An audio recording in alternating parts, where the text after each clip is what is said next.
ಮತ್ತೆ ಪ್ರತಿಭಟನೆ petrol diesel ಬೆಲೆ ಏರಿಕೆ ವಿರುದ್ಧ ಅವ್ರಿಗೆ ಪ್ರತಿಭಟನೆ ಮಾಡೋಕ್ಕೆ ಯಾವುದೇ ನೈತಿಕ ಒಂದು ಬೆಲೆ ಏರಿಕೆ ಕಾರಣ ಆಗಿದ್ರೆ ಅದಕ್ಕೆ ಬಿಜೆಪಿ ಅವರೇ ಕಾರಣ. ಪೆಟ್ರೋಲ್ ಬೆಲೆ ಅವ್ರು ಜಾಸ್ತಿ ಮಾಡಿದ್ರು ಮೊದಲು ಬಿಜೆಪಿ ಸರ್ಕಾರದವರು. ಸೊ ಈಗ ಎಲೆಕ್ಷನ್ ಹತ್ರ ಬಂದಾಗ ಸ್ವಲ್ಪ ಕಮ್ಮಿ ಮಾಡಿದ್ರು, ಈಗ ಅದನ್ನೇ ನಾವು ಜಾಸ್ತಿ ಮಾಡ್ಕೊಂಡಿದ್ದೀವಿ ಅಷ್ಟೇ. ಸೊ ಅದು ನಮ್ಮ ರಾಜ್ಯದ ಆರ್ಥಿಕ ಆರೋಗ್ಯಕ್ಕೆ ಏನು ಬೇಕೋ ಅದನ್ನು ಮಾಡಿದ್ದಾರೆ. ಬಟ್ ಆದರೆ ಅದಕ್ಕೋಸ್ಕರ ಅದನ್ನು ಪ್ರತಿಭಟನೆ ಮಾಡುವಂಥ ನೈತಿಕ ಹಕ್ಕಂತೂ ಅವ್ರಿಗಿಲ್ಲ. ಇಲ್ಲ, ನನಗೆ ಅದ್ರ ಬಗ್ಗೆ ಖಂಡಿತ ಗೊತ್ತಿಲ್ಲ.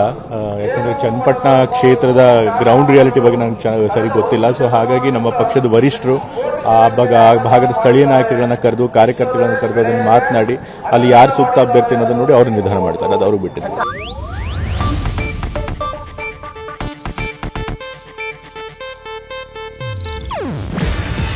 ಇದು ಏಷ್ಯಾನೆಟ್ ನ್ಯೂಸ್ ನೆಟ್ವರ್ಕ್ ಪ್ರಸ್ತುತಿ. ನೀವು ನೋಡ್ತಿದ್ದೀರಾ ಏಷ್ಯಾನೆಟ್ ಸುವರ್ಣ ನ್ಯೂಸ್.